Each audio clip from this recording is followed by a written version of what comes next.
What is up, guys? Dr. Sophia here, and I am back with another video. If you are new, then don't forget to subscribe. Don't forget to hit the notification bell so that you can stay updated on all of my content.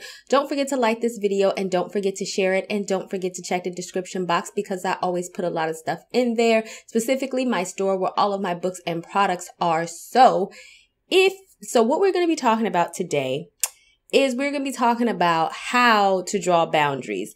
And even as a Christian, because y'all know that this is a faith-based channel, I'm going to give you permission that it is okay for you to draw boundaries, because I know a lot of Christians fall into the trap of, I have to do everything for everybody and be in everybody's face, even at the expense of myself, oftentimes causing you to be frustrated and causing you to burn out. It's not simple to draw boundaries around yourself. And I'm going to tell you 5 ways on how to do it. So first, why is it important to draw boundaries? And I actually want to take a Bible verse or a Bible story so that you can understand that it's not simple to do this, and drawing boundaries and caring for ourselves is what God wants us to do. So the first, if you know Moses, which you should, he's prominent in the Old Testament, is that Moses was basically, when they got to settle in the desert, he was basically doing everything. And his father-in-law came to visit him, and he was sitting doing the judging from day until night. And so this is where it's going to pick up. Moses' father-in-law said to him, "The thing that you are doing is not good. You will certainly wear out both yourself and these people who are with you, because the task is too heavy for you to bear. You cannot do it alone." That's Exodus 18:17 through 18, and that is through the Amplified Bible. I will link the Amplified Bible that I use to read from, that you can buy down below. But I want to take a few points that he's trying to say, because you have to understand that when you don't draw boundaries, a lot of people think, okay, I'm doing it, but you're going to wear not only yourself out, but you're also going to wear other people out. Because how many times do we lack to draw boundaries around ourselves? We get sucked up into doing a whole bunch of things, frustrating ourselves, and then the people get frustrated with us because we're not doing exactly what they want us to do, exactly how they want us to do it, when realistically speaking, we're tired anyway and we don't want to do it. But instead of just coming out and saying that, we're just causing ourselves frustration and we're causing other people's frustration, right? So let me tell you a story. I remember when my son probably was like 3, he was turning 3, and I had his birthday party at the McDonald's Playhouse, which is a good idea, by the way, but I had to pay in advance for every person that was coming. And so what a lot of people tend to do is that they will say, "Oh, I'm going to come," and they'll RSVP or whatever, but they know daggone well that they're not coming, but they're scared to tell you no. But see, on the other end of that, for the person who's planning it, because to them that sounds nice, right? Like, oh, I just don't want to say no, but knowing that you don't have no intentions of coming. So then when it came down to the day, I was missing some people, and I called them. One was on her way to a whole nother state. Another one, "Oh, I forgot." You didn't forget. But my point is, do you understand how you have now cost me money simply because you didn't want to tell the truth up front and draw boundaries and say, "Hey, I don't want to go"? I would have accepted that answer. I would have much rather had that answer than to sit and waste my money to pay for food and plates and things, and the people weren't there. And so I guess my point is that you have to understand, when you fail to draw boundaries, even if you have the best of intentions, more than likely you're not only going to frustrate yourself, but you are also going to frustrate the people around you, right? So the second tip is, don't let anyone guilt you into doing anything. See, a lot of people know that in order to get you to do stuff, they can try to guilt you into it, especially if you're a Christian. "Oh, what would Jesus do? What would God do? You're such a good, godly lady." But at the end of the day, why did I just read that Bible verse? To show you specifically that it is not good. God does not intend for us to do things and work ourselves to the bone on behalf of other people. That's just not what he intended for us. So if you are holding that truth within yourself, even as Christian as I am, on no given day, I don't have any problem telling somebody no if I don't want to do something, because I understand that I'm not going to allow you to guilt me into anything. The fact that somebody is trying to guilt you into something is problematic on their behalf, right? Either they ask you to do something, either you say no, they accept that answer, but never should they get into the space of of trying to guilt you, because that's really a manipulation tactic that they're using to get you to do what they want you to do.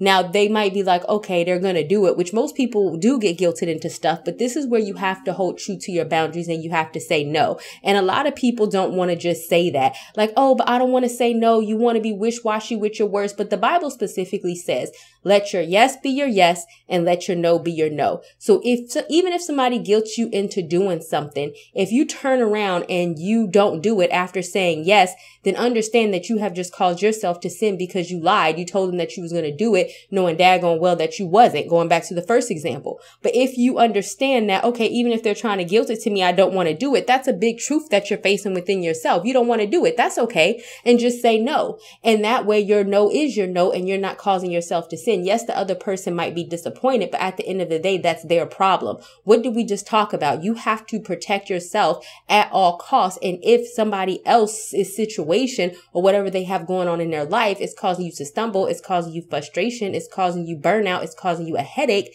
then you do not have to do it. You're not obligated to do anything. I don't care how godly you are if it's in effort to protect yourself. So the next one, number 3, is do not let anyone disrupt your peace. I want to read the following Bible verse. I have said these things to you that in me you may have peace. In the world you will have tribulation, but take heart. I have overcome the world. John 16:33. The reason why I bring that up is because the world is filled with tribulations. Other people's lives is filled with tribulations. Other people's lives is filled with drama. Other people have emergencies that they want you to handle. Other people have things that they want you to do. But at the end of the day, that's their problem. And see, I know a lot of people say, oh, that's so horrible to think like that, but it's not. It's a difference between helping somebody, like, yes, it is in my will to help you. And it's another thing to be pulled into people's continuous tribulations, continuous drama, and continuous things that they have going on in their life simply because they can't handle their life. That's not your problem. If they are a grown person, then there is an expectation that they need to have some autonomy, aka you need to be able to handle things on your own without the interference of myself, especially if it's causing you to disrupt your peace of mind. If taking on other people's issues is causing you to disrupt your peace so much, or is causing you frustration so much, then that's a problem for you, because at the end of the day, you're supposed to have peace in the world of tribulation. And when somebody starts to disrupt that, then guess what? That means that you don't need to be doing what they're asking you to do, right? So understand that even with the best of intentions, if the intentions definitely cause you to falter into your mindset, like for example, if somebody wants you to do something and you're like, okay, fine, I do it, but you really don't want to do it, and you're stuck complaining, whining, and getting angry about the issue, then that is the adverse effect that you want to have. No, because now your peace is disrupted, right? And so that's not what we want. If you want to do something, it's supposed to bring you joy and happiness doing it. If you don't want to do something and you know that it's going to bring the opposite of that, then it's better for you not to do it, because it's going to cause your peace to be disrupted, especially when you get into the mindset of anger and you get into the mindset of being resentful to the other person because you didn't want to do it in the first place. You get into the mindset of complaining, then that's where you're going to be wrong, because now you have been shifted into a negative mindset when you really just should have drawn boundaries in the first place. So number 4, cut people off, but in a polite way. It is not wrong to cut people off. I don't know why people believe that. As long as you are not cussing them out, trying to punch them in the face, or do something very disrespectful in order to cut people off, you can clearly say, I don't want to do X because this. I don't want to do this because this. And as long as you're not rude about it, be okay with doing that and not feeling any type of way about it. And that's what we need to normalize. As long as you are not being rude, manipulative, or vindictive when you talk to people or you draw boundaries around people, then you're not wrong. So if somebody says, oh, like for example, I remember this one supervisor, they was understaffed. Mind you, you have to know what is my problem and what is your problem. If you are understaffed as an agency, that is your problem. She tried to guilt me into working overtime. And each time I said no. And here's how she would do it. Oh, we're understaffed and we really need more people to work. And I really hope somebody volunteers. Maybe you can do it, and all this other type of stuff. And what I said was, I have been here all day. I have worked my designated shift. I'm tired and I'm going to go home. And then she kept going on and on and on and on. And that's it. Because nothing that I said was wrong. Nothing that I said was disrespectful. And it is a way to draw boundaries about myself, that I am tired. I have done my part here. And now I am going home. And as long as you're not like, man, y'all always asking me something crazy, don't do that. But as long as you are respectful, as long as you are polite, and as long as you know within yourself that I am doing this because I am maintaining my own boundaries, there's no shame in that. Which brings me to my last point is do not feel bad about it. One of the main things that cause people to not draw boundaries is because they care way too much about what other people will think about them.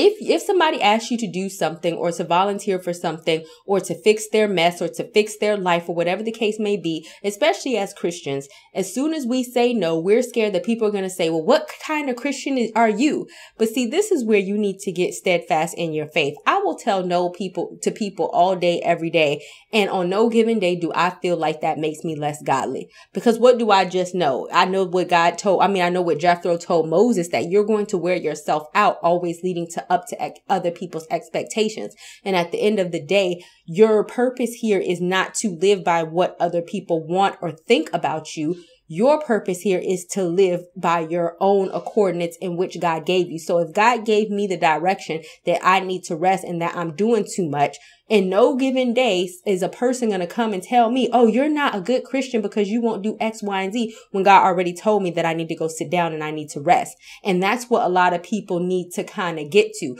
Stop paying attention and stop caring about what other people think, and stop allowing them to guilt you into things that you don't want to do. If you know that you are definitely not doing it to be malicious, you are doing it to protect yourself, you are drawing boundaries because you want to protect your peace of mind, then you are good. God is good with you. He is not going to try to force you into situations to burn yourself out, all in the name of calling yourself a good Christian. It doesn't work like that. He doesn't want that for his children. And a lot of stuff that we get coerced into doing, people should probably fix their own problems themselves. And there is, once again, especially if you're bailing like the same people out over and over and over again, there is no thing with saying, you have created this mess and you need to deal with your own problems, and I don't have anything to do with that. God is not going to punish you for saying, I can't get involved in fixing other people's mess because they are grown behind people and they created it themselves. If there is somebody God wants you to help, he's going to direct you to that. But if you don't feel led to do it, don't feel guilted into doing it, and don't feel bad when you don't want to do it. All right, guys. All right. Thank you guys so much for listening. Don't forget to check the description box, and I will talk to you guys another day, another time. Bye, y'all. Not ready for the show to end? It doesn't have to. You can head over to my site where you can read hundreds of articles. And also you can feel free to shop my store where I have all of my products for sale. And last but not least, for even more video content, feel free to visit my YouTube channel where I talk about a wide array of content. Thank you guys so much for tuning in, and until next time, stay blessed.